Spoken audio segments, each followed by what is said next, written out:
Hello and welcome to the Magical Rosary with Santa Muerte. I am Luna Eclipse. I'm a devotee of Santa Muerte. I've been dedicated to her for going on 4 years and working with her for over 7 years now.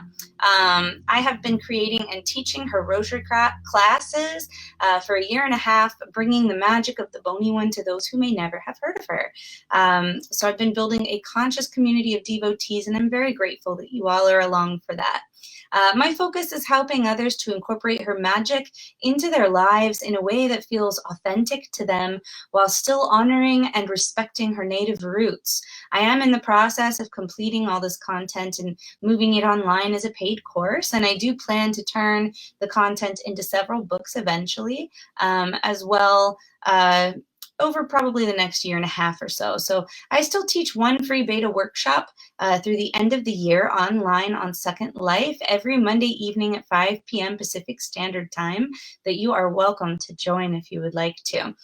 Links to the YouTube will be in the text of both videos, and a Patreon is coming soon. Patreon has been down for several weeks, and I almost had it ready to go, and so now I'm going to finish that up this week as long as they don't crash again.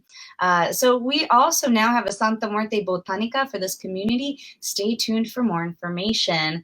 I am here today with Roman Delgado. He is a shamanic practitioner that you met last week with a strong background in brujeria, curanderismo, southern conjure, and many forms of healing and magical arts. That, along with his natural ability to speak with the dead, which he is very good at doing, weave together a unique magical practice that he uses to aid his clients as a psychic reader and healer.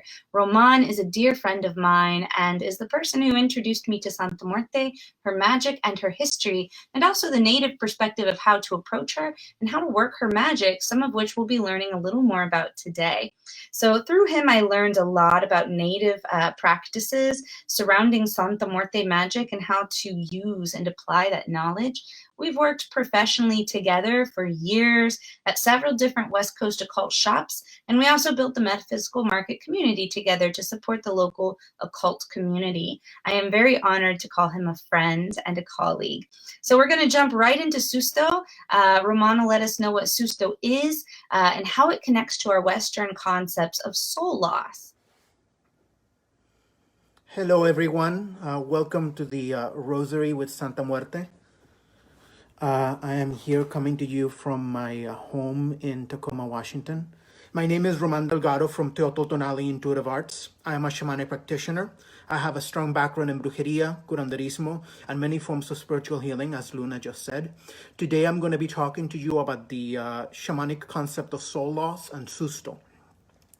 I need to make a couple of disclaimers first. My first disclaimer is that I will be speaking about these perspectives from my own experience as having lived with the diagnosis of post-traumatic stress disorder for 18 years. And from my perspective as a shamanic practitioner and my cultural understanding in a family of brujos and curanderos. I am not a mental health care practitioner. I am not a healthcare practitioner of any kind, and everything that I speak of in this video is purely from a spiritual perspective.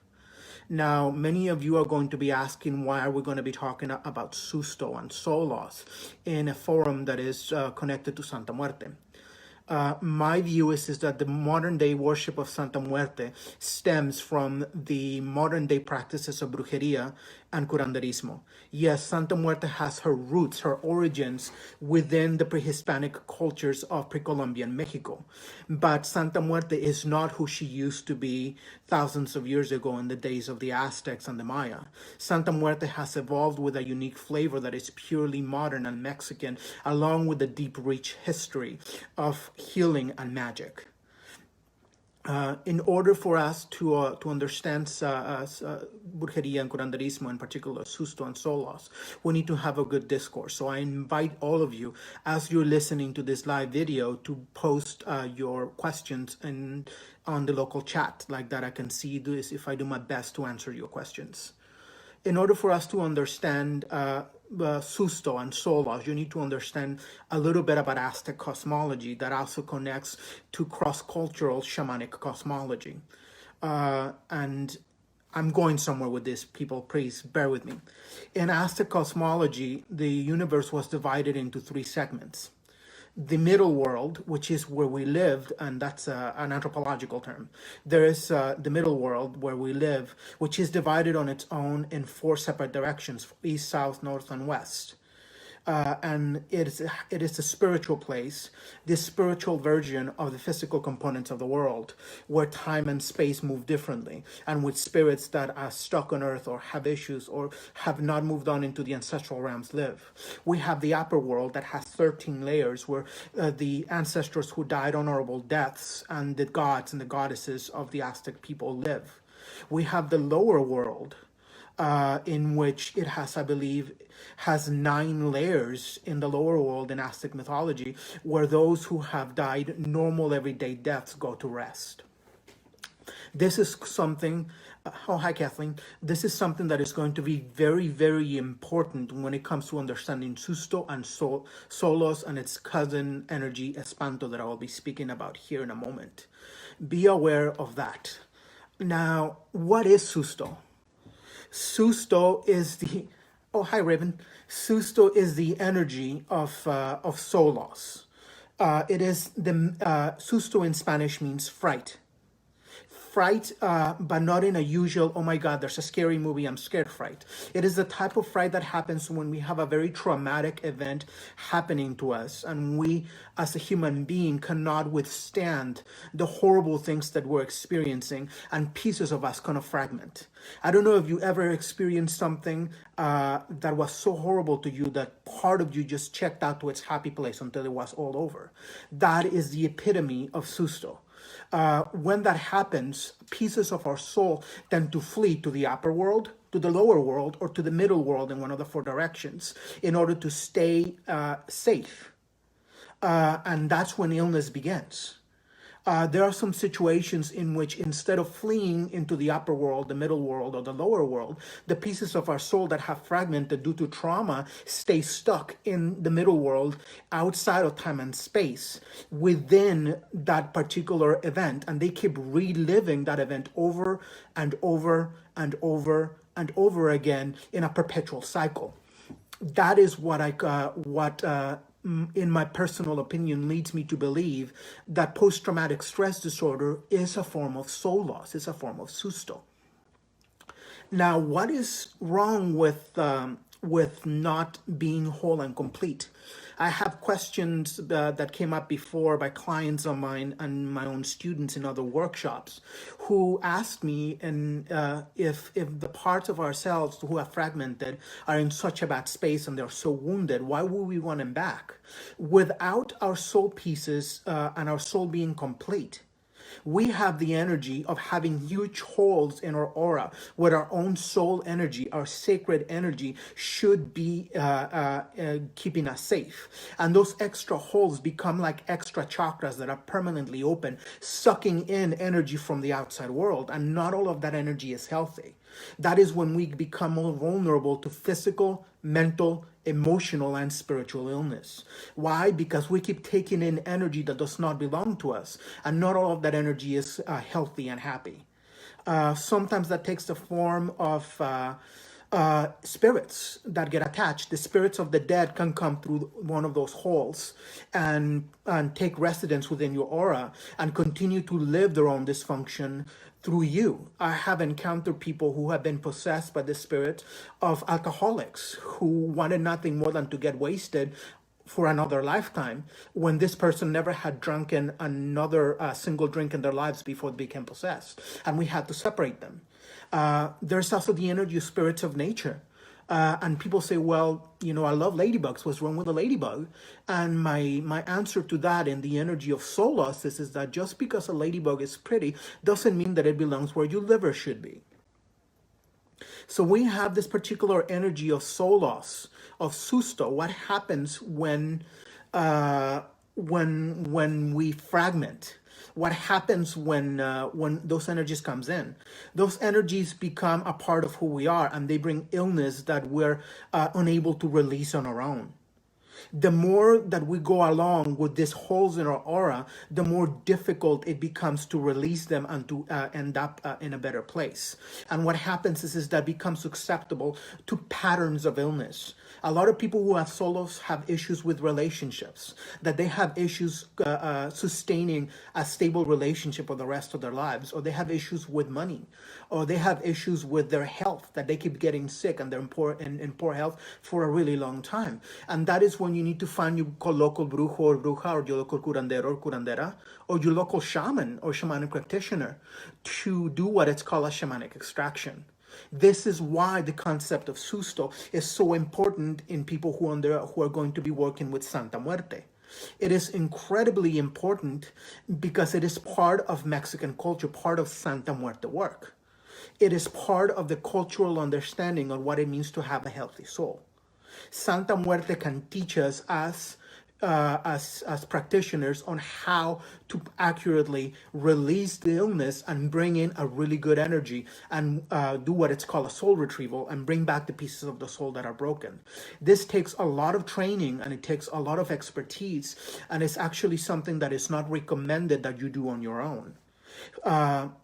I always joke around saying that doing a soul retrieval on your own through a meditation or a book or a spell is like doing brain surgery on yourself from a pamphlet that you found wet in the ground in a street corner 2 days ago. And as mean as that sounds, it is actually quite accurate, because from a shamanic perspective, soul retrieval it is one of the epitomes, one of the most powerful ways of doing shamanic healing and doing curanderismo. Soul retrieval is very difficult. So if you feel that you have soul loss, I invite you to seek out a very qualified brujo or bruja, curandero or curandera, or a shamanic practitioner or a shaman to help you with this. I'm going to give an example of how this could be harmful if you try it for yourself. Let's say that you do feel that you have the issue of post-traumatic stress disorder, that you have checked out, and that you're stuck repeating your own trauma over and over. Part of the soul retrieval is checking out of your body and going into the spirit world, finding your soul piece and bringing it back home. If you're doing this for yourself, when you get to the point and place where you fragmented, you're going to be watching yourself being traumatized by a life experience that to you it's still a horrible thing over and over again, and you're going to be watching it from the third person. So from that perspective, you're only going to set yourself up to fragment even further. So be very careful about how you approach soul retrieval. Now, how do you know that you need soul retrieval? It is actually the easiest way to know is that for those of you with mental health care issues, if you have post-traumatic stress disorder, I feel not an ounce of trepidation in my soul, saying that if you have PTSD, you have soul loss, you have Susto. This is from my own experience. I have been working with shamanic practitioners for over 18 years, slowly reconstructing my soul piece by piece from compound PTSD. Also from that, there's also the energy of understanding that just because you may not have PTSD, you just lived through something traumatic and you haven't quite recovered from it fully, that doesn't mean that your experience is less valid. The energy of my trauma is bigger than your trauma is not valid in this particular instance. It is not valid at all. Everybody's sense of trauma is different. I have encountered people who had soul loss, who had Susto, because they lost a relationship that they were invested in, that they had their whole sense of identity invested in. And I have found people who had so Susto because they were in the Vietnam War. So the whole spectrum there doesn't have a sense of my soul loss or my trauma is worse than yours, because it's completely centered around your own personal sense of self. What is very traumatizing and horrible for one person and is devastating for them to experience could be completely normal and non-consequential to the other. So why speak about this now? I am speaking about this now, and I've been doing it in my own Facebook, my Facebook page, and on interviews and all sorts of places, because I am seeing an epidemic of Susto over the world. So many people have broken pieces of themselves that they cannot understand why, and they keep trying to fill the hole and medicate. So that's another energy that you may have soul loss. If you're medicating with junk food, if you're medicating with alcohol, with drugs, with marijuana, if you're medicating with relationships, if you're medicating with social media or with TV, it doesn't matter. If you cross the threshold from enjoying something socially or to relax to the point of medicating and you cannot stop, there's a really good reason for that, and there's a good chance that that hole that you're trying to fill could be where your soul belongs. It is a powerful thing to understand, and we need to be able to bring back pieces of our soul to be healthy.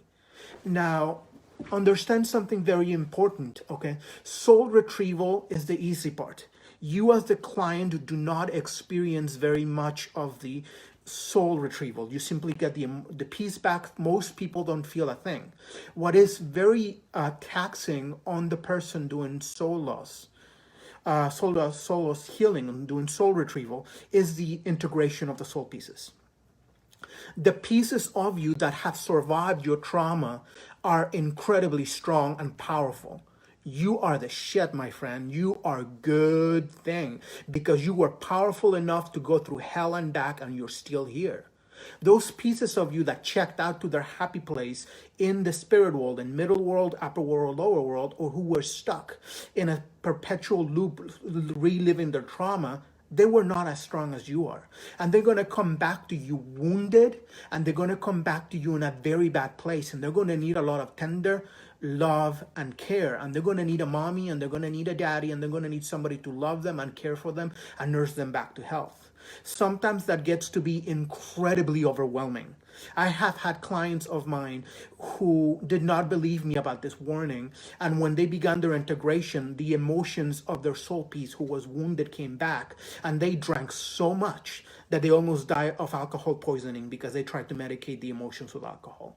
I myself, in my last soul retrieval, went through something similar, not with alcohol, but be aware as well of what happens after the soul retrieval. This is that your soul pieces will ask you to start making changes in your life to reflect the fact that you are no longer wounded. In my case, in my last soul retrieval, I had to let go of a relationship that had lasted for 14 years, but by the time that the soul retrieval happened, it had been dead for quite some time. And that relationship was the core of who I was as a human being. It was my identity. So soul retrieval is easy. What is difficult is the energy of the integration. And you're going to be asked by your soul pieces to change the very essence of your life and who you are in order for that to be integrated and for you to be whole again. Traditionally, in soul retrieval, we retrieve about 3 pieces maximum. In curanderismo, we have something that is the sister practice to soul retrieval, and that's called a limpia. Limpia means cleanse. It's a cleansing. You may have seen it from TV about the old Mexican lady or someone in the African diasporic traditions like Santeria or Voodoo or Hoodoo, cleansing somebody with an egg to get rid of negativity. That is the stereotypical limpia. Now, that Olympia from a shamanic perspective, from an anthropological perspective, is what we call a shamanic extraction. It is getting rid of the illness. If you ever go to a brujo, a curandero, a curandera, or a shaman or a shamanic practitioner for soul retrieval, and they tell you that you indeed have soul loss, that you have susto, and they don't do a type of shamanic extraction before giving back your soul pieces, do not stay for the service and walk away. A good shamanic extraction is what you do to clean out the wound where your soul piece used to be, to get rid of the spirits that have nested there, whether they be human or nature spirits, it doesn't matter. To clean out the negative energy that you have picked up through the many years of doing that. And that is quite important. What happens to us then because of the soul retrieval? Another one of the changes that you may begin to see, my empaths. I almost forgot to talk about this, and I'm so glad I remember. I have so many of my beautiful empath friends who cannot control their empathy. That as much as they shield, as much as they protect, as much as they ground, as much as they try to have healthy spiritual boundaries, they feel every single negative or otherwise emotion that they come in contact with. They cannot go to the mall, they cannot go to the movies, they cannot go anywhere because they keep taking in energy that is not theirs, and they don't know why. Well, my loved ones, here is your why. You have a piece of your soul missing where you're taking in energy constantly because you have a giant festering, gaping wound in your aura that is functioning like an extra chakra that you can't close, because the only ways to close it is to bring back that soul piece or soul pieces. Once you do soul retrieval, once you deal with your susto, your psychic abilities will change. Whether they be you stop being out of control empath and be a controlling empath, or you could be a completely different type of psychic.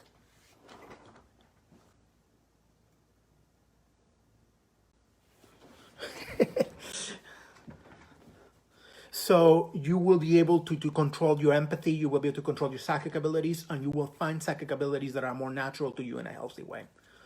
There is so much about soul loss that is not understood, though, in the Western paradigm of shamanic healing. The Western paradigm of shamanic healing has been highly influenced by the work of Michael Harner, may he rest in peace, and the Foundation for Shamanic Studies, and what is called core shamanism. And I could do a whole video on core shamanism. It is not the scope of this practice. But core shamanism, it is the core practices that all shamanic cultures have in common. It is not a cultural understanding of the shamanic practices. It is the commonalities.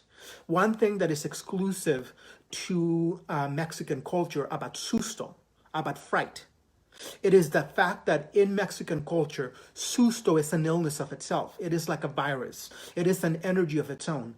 Some brujos and some curanderos will tell you that susto is like a spirit of its own that has a life and a mind of its own, that once you lose a piece of yourself, it nests inside of your aura and it needs to be removed. That is another reason why, if you have soul loss, you need to have a shamanic extraction. You need to be able to release the illness before you bring in the good. So that is something that is actually important.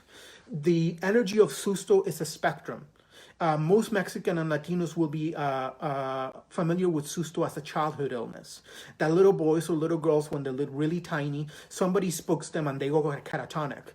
And the old grandma and the old abuela, the old grandmother or grandfather brings them a little sippy cup filled with tepid water and one spoonful of cane sugar, and they let him sip on it, and then they do the ritual to bring back the soul.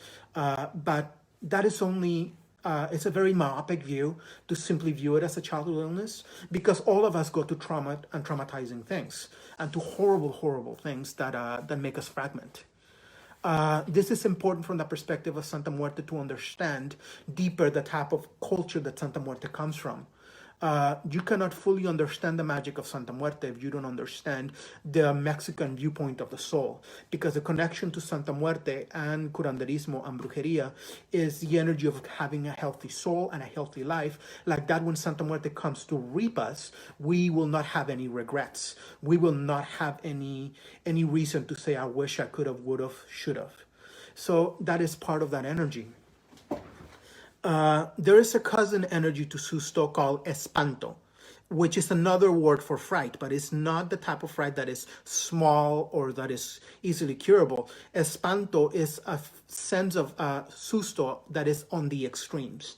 I have encountered people with espanto that were actually considered to be psychotic and schizophrenic. Or somewhere within that similar spectrum in psychology by mental health care practitioners.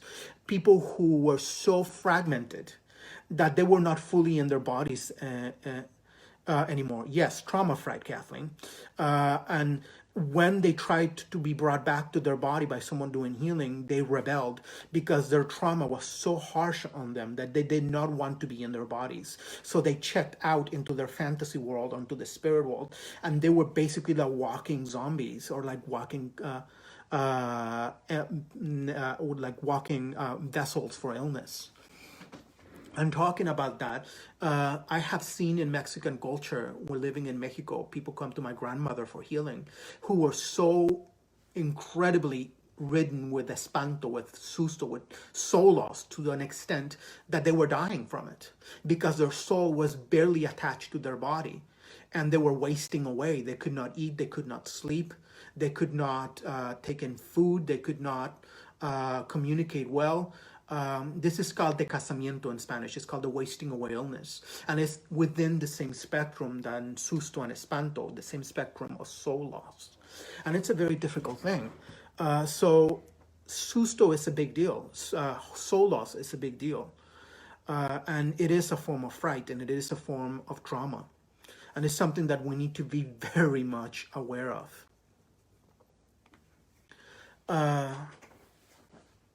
Oh, I lost my train of thought. Forgive me.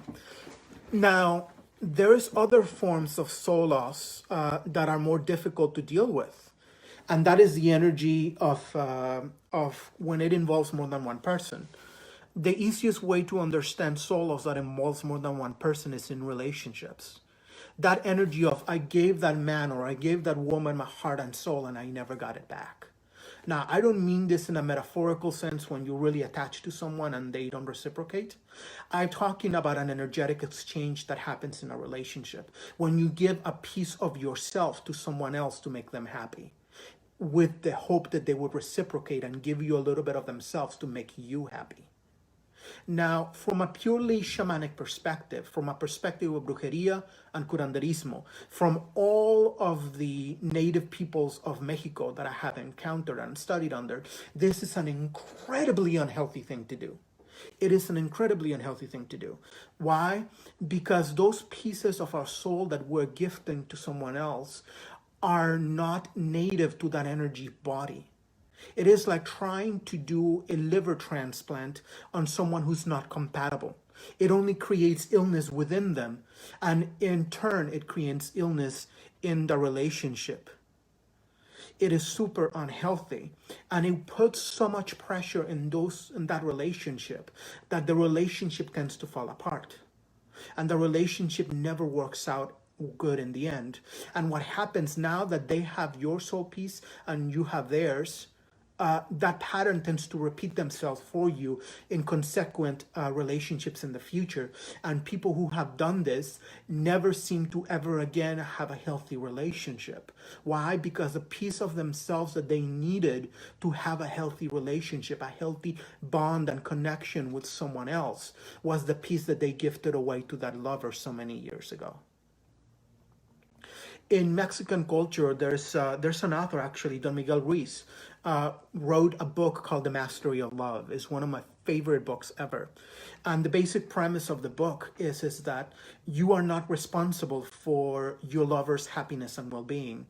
And your lover is not responsible for your happiness and well-being. You are each individually responsible for yourselves and for your own lives. Once you create health, happiness, and well-being in your individual lives and it's overflowing, you share with each other and you support each other. But you still have personal responsibility and accountability for your own thing. It is a powerful book. It's very small, and it's also very common sense. I highly suggest that if you have relationship negativity, that you read this book, and that maybe take some time to consult a shamanic practitioner to see if you have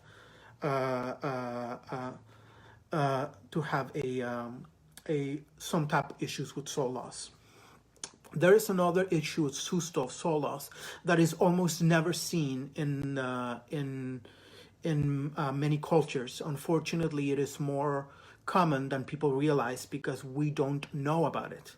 American culture doesn't have a concept of this very much.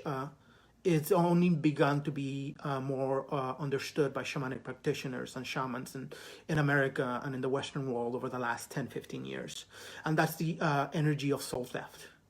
People can take a piece of your soul without wanting to. And that Kathleen, the book was called The Mastery of Love by Don Miguel Ruiz. She just asked. Now, back to soul theft. People can take pieces of you without your permission. They can take pieces of you without you wanting them to. Sometimes they don't even realize it. I've had a client, for example, whose lover had passed away. And this person was the love of her life. And she did not seem to be able to move on. She didn't even want to live without him. And what happened is that he himself, in his moments of passing, had a hard time letting go. So when he passed away, he took a piece of her soul with him so he would not have to miss her in the other side. I have seen this issue as well with mothers who have gotten a divorce and they wanted to keep the energy of the family with them. And they took the soul pieces of her children with her. Like that, they would not have to share that energy with the father. I have run into this where people have separated from their loved ones really deep and far away. And people have, like for me, when family has moved from Mexico, and us, without meaning to, without trying, we took pieces of our family away from the world, away from Mexico, so we won't have to miss them. This is unintentional soul theft, but it's incredibly damaging because it creates a dysfunctional relationship between you and the person who has taken a piece of your soul. But it also creates a consequential series of dysfunctional relationships on your life. People who do not respect you, people who control you, people who abuse you. Why? Because that controlling, disrespectful, abusive relationship is the very essence of soul theft. It is how you were treated by being by someone stealing a piece of your soul. And that type of soul theft cannot be healed by yourself at all. Even it has to be done by a shaman, a shamanic practitioner, a brujo, a bruja, curandero, a curandera, or a priest or priestess who is trained in this particular that needs to be released. There is a very dark form of susto, of soul theft in particular, that is practiced in a lot of the African diasporic traditions. And this is particularly used in African voodoo and Haitian voodoo, and that's the energy of zombification. Zombification, when the black magician of the village or the city gets told that there's an individual in the community who's being incredibly toxic, incredibly horrible, and the police haven't done anything about it, the church haven't done anything about it, the family hasn't done anything about it, nobody can help them, and they keep hurting people, the Bokor will turn somebody into a zombie, and they will take away their free will, and they become a slave in the plantations or in the workplaces of the Bokor, or the black magician. What most people don't realize is that in order for a zombie to be successfully made, you have to have a very specific, and I'm not going to say what part of the soul that is, but it's a very specific piece of the soul of that person to have control over them. And this is some of the pinnacles of black magic. It is found in many forms of the African diasporic traditions, including some forms of brujeria and other forms of Latin American forms of magic. And I know how to do it, I just don't do it because it's difficult and it can go horribly, horribly, horribly, horribly wrong. So there it is, the spectrum of susto that needs to be understood. KK, the book that we were discussing was about relationships from a Native Mexican perspective, and it's called The Mastery of Love by Don Miguel Ruiz. If you want to understand a little bit more about soul loss and soul retrieval from a shamanic perspective, not from a Native Mexican perspective, but from a shamanic perspective, a shamanic practitioner that centered her whole practice around soul retrieval wrote a book about soul loss and soul retrieval called just that, Soul Retrieval by Sandra Engerman. Soul Retrieval by Sandra Engerman was one of the first books ever published in English about the concept of soul loss. And it's a treasure trove of understanding the basic cross-cultural formats of soul loss. If you ever want to work with me, you can get a hold of me through Teotl Tonali Intuitive Arts on my website. You can get a hold of me on my Facebook, Teotl Tonali. Both of them are linked in the Santa Muerte Rosary group under this event page. I am currently on the middle of refining my skills to be able to do shamanic healing long distance. It's not anywhere, I'm nowhere near ready, but in the future we'll be able to do so. Oh, okay. Somebody just asked a question. So if someone does not heal their soul loss, can they turn into an earthbound spirit when they die? Okay, this crosses over into something that is not about soul loss. It is ancestral healing. And that energy of soul loss, they can stay earthbound, stuck in their pattern of illness that they lived. So let's say that the person was a woman that was abused, that was sexually assaulted. A very common wound. I am so sorry for all my women who have been sexually assaulted, who I am triggering your wound just by speaking about it, but it's the best one that I could think of. And that energy, then they begin to medicate their soul loss from their trauma of being abused by drinking. And then they become abusive mothers to their children. And then they pass away very tragically. But they never released the wound of having been abused because they never got a soul retrieval and they never got rid of their PTSD. Then that PTSD is passed on to their children because she was abusive to them and to their children. And eventually you have a whole group of souls that have not passed over into the spirit world, and they're perpetuating that energy onto each other generation after generation. In Mexican culture, we call that a generational curse. You can find more. I have done a video about that, a couple of them, on the Teotl Tonali Facebook page. It's called Generational Curses and Karmic Patterns. And any of those that you see that have the title either generational curses or karmic patterns are going to be a very good thing to talk about.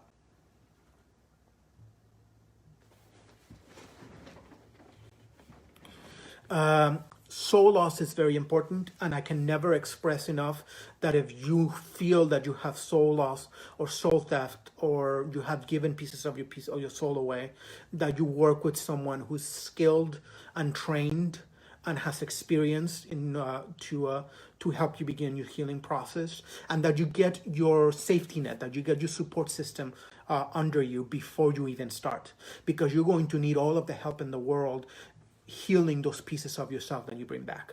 Again, if you ever want to get a reading from me to see if this is something that may apply to you, or you want in the future want to work with me for soul retrieval, I do work it in person. I am not doing long distance shamanic healing yet.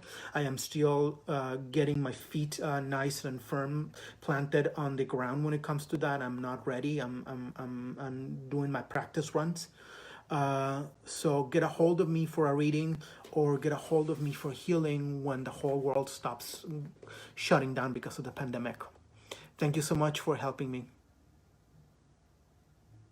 Oh, somebody asked, are autoimmune issues a potential sign of Susto?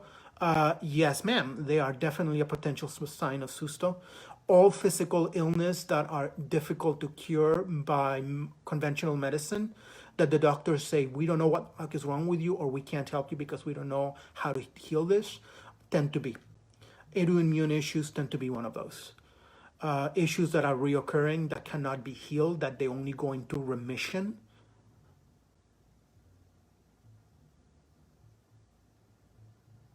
Now, if someone experiences Susto, what can they do about it on their own until they find a practitioner? Energy hygiene. That is the number one thing that I can tell you to do.